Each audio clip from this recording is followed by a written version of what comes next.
Hey, I'm Michael Colyar, world-famous, world-renowned, often talked about alleged comedian, gentleman and a scholar, intellectual giant in a pool of mental midgets, and a connoisseur of fine haberdasheries, and you're watching KatHarveySNL. Nothing less than success. We'll put the S in the front. Hey, what's up, world? I'm Kat Harvey, CEO of Success is the Less. Today, I am so elated to be beside a legend. He's the king of comedy. Say that shit again. Legend. Legend. King of comedy, humanitarian, actor. Now, do you think you really have to talk that loud? That's a microphone. You know they can hear you. All right, go ahead. I'm sorry. Like, hi, I'm Kat Harvey. Please welcome the legendary Mr. Michael Colyar. How are you doing? Woo! I am blessed and highly favored. If I was doing any better, I'd have to be twins. How you doing? I'm doing amazing. Welcome to DC again. Well, thank you very much. I'm glad to be here in this interview with you. And we got a live audience. It ain't but one person, but that's okay because he live. Being a great person, America has this thing where they label obsessed people as they have some type of problem or issue. So at what point do you feel like you had to become obsessed to get out of scarcity? Man, what does obsession have to do with anything? Okay, your career. Okay. There's some point where you have to be obsessed, like hungry. Oh, okay. Hungry That's obsessed. Oh, yeah, not crazy obsessed. But you know what, though? That's what life is about, though. Life, if you want anything, you got to be hungry for it. Right. You got to really work for it. So it's whether it's this career or whatever you're doing. If you really want a thing, you got to put your whole heart in it to get that thing, you know? And I mean, so because what you want to do is what you love anyway. You don't want to do stuff for money because that's going to kill you. You want to do what's in your heart. You want it if you're going to get it. I know before the camera started rolling, you started talking about the money. So did I apologize for this cologne yet? It keep bothering me. This cologne is terrible. And it's Gucci. No, it's not. It's Polo. It's a guy on a horse. That's Polo, right? It's Polo, but it's too damn strong. They need to cut that with some water or something. All right, go ahead. What was you saying? You talked about money before we started on the cameras. You know, starting from where you came from and now, what's the most important lesson you learned? You know, if you want to do something, you need to have money. You know, I mean, it's really hard to actualize your dreams if you can't pay your rent. You know, so money is important. Money thinks that you don't like it. Money think you're scared of it. Money can't be some entity that frightens you or that has a strength or power in your life at all. It just has to be like anything else. It's just a tool. It's something you just use to get along in life, to do the things you want to do. But I want all of it I can get. You know, Steve Harvey got $100 million. Now, if I got $100 million, I quit. Okay, I'm not working no more. I done everything I need to do work-wise. Now I'm going to travel and live this world. I haven't changed in the 30 years I've been in this game. This is my 30th year. And they say, well, you know, you're the same. You haven't changed. That's because I ain't got my money yet. Oh, when I get my money, I'm not talking to y'all no more. Shit, I'm getting me some new friends. I'm buying me some new friends. So what has Hollywood taught you to do and what not to do? My whole thing is about living and unfolding into my greater self. So I think, you know, if Hollywood, if there are lessons I'm learning, is that anywhere in life you have to navigate what's going on. And depending on where that area is or that arena is, it's a different form of navigation. And so in Hollywood, you know, if you want to be an artist, a lot of it is who you know, knowing the right people. Everything's about relationships and communication. You know, it's just like that's why golf is so important, and black folks didn't know about it for a long time because it's the greatest form of networking. Because if you spend 4 hours on beautiful grassy areas, just walking, drinking a beer and talking, you get to create a relationship. So it's one thing you come to somebody and say, hey, man, I'm glad to meet you. Man, why don't you buy my book? You know, if you buy 10 of these and you sell them, you can make $80. You know, that's just a data dump. It's a difference in a data dump and a story. But if I'm with you, I can tell you a story. I say, you know, this is a book about who I think is the greatest president in my lifetime, you know, President Obama. And he has changed my life. The greatest thing ever happened to my mama is she lived long enough to see this president get into office. Now I'm telling you a story. Now I've reeled you in. Now you want to see what I'm talking about because we're creating a relationship. You can't wait to see me again. Oh, you want to spend some money with me. You want to know how much the book is right now, but I'm not going to tell you. I'll tell you later. So yeah, everything's about communication and relationships. And you know, you can have a bad relationship. And some people, like in Hollywood, somebody could perceive that you slighted them and they'll try to screw you over for 20 years. You'd be okay. A lot of people go through life without being careful. I don't mean be frightened.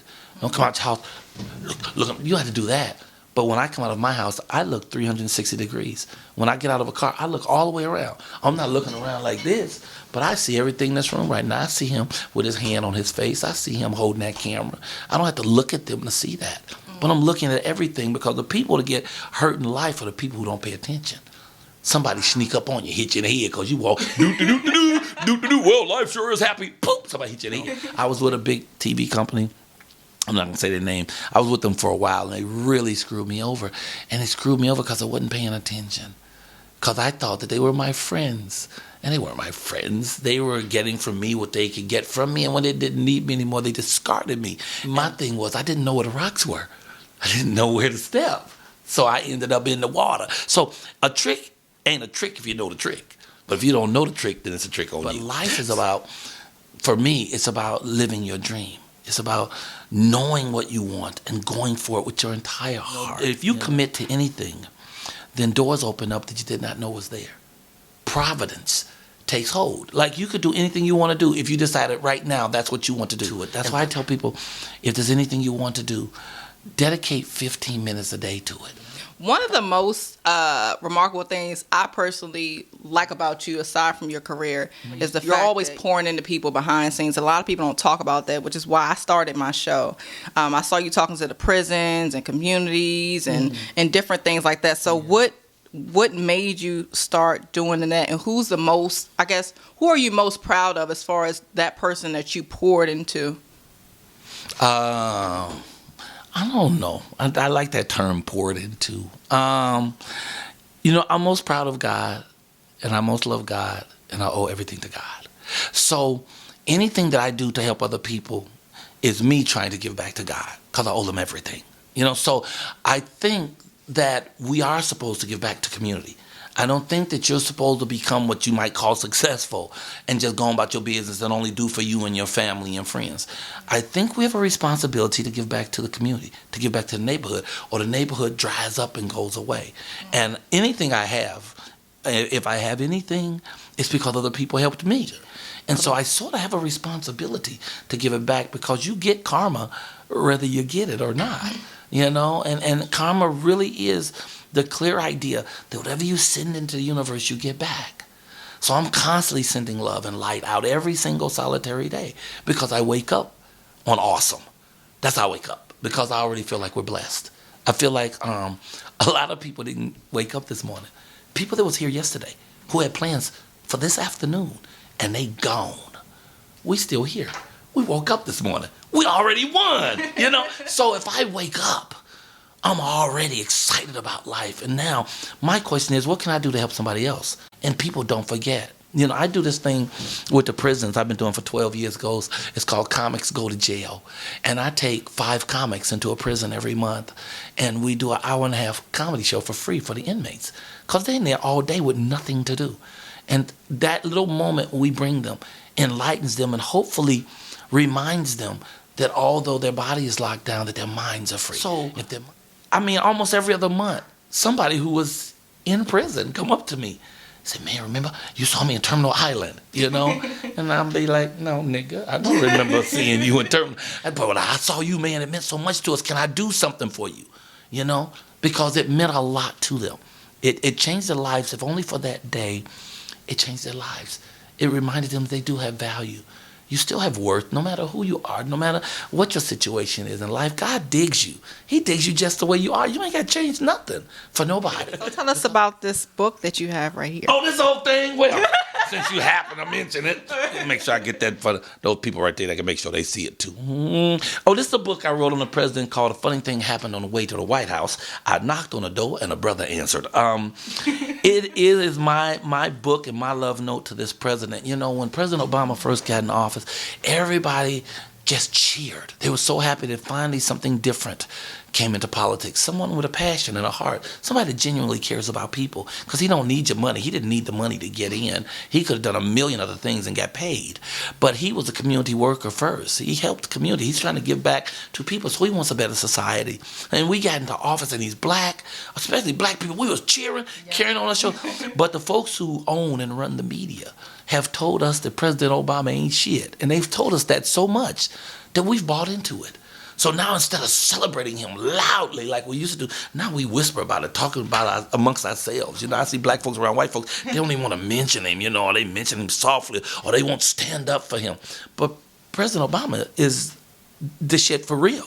He's the bomb.com. He doesn't lie about it. He says what he's going to do, and he tries to do it. And there's things I'd like him to do. He's not perfect. There's never been a perfect president. I would love to see him say more about black people. I'd love to see him say more about black-on-black violence that goes on in our cities and how we should do something about it. I'd love to have someone explain to us, how do we police the police when the police are killing us in the street every day and nothing happens to them? Words from him about that would ring volumes. But he can't do everything. And he's done a lot already. The dignity that he carries, the black man and his family. And he don't walk around with his pants hanging off his ass and his fists ain't balled up and he ain't mad at the world no matter what they do to him. And they have done everything to him. Yeah. He still doesn't show a face of anger or ugliness in society. He shows the whole world what black people really are and the ability of what they can be. While media keeps telling black people, oh, you ain't shit. And if you're not rapping or playing sports, then you have no worth in our society anyway, or acting or dancing. You don't have worth in our society. This man stands tall and say, no, we have ability. We have heart. We have integrity.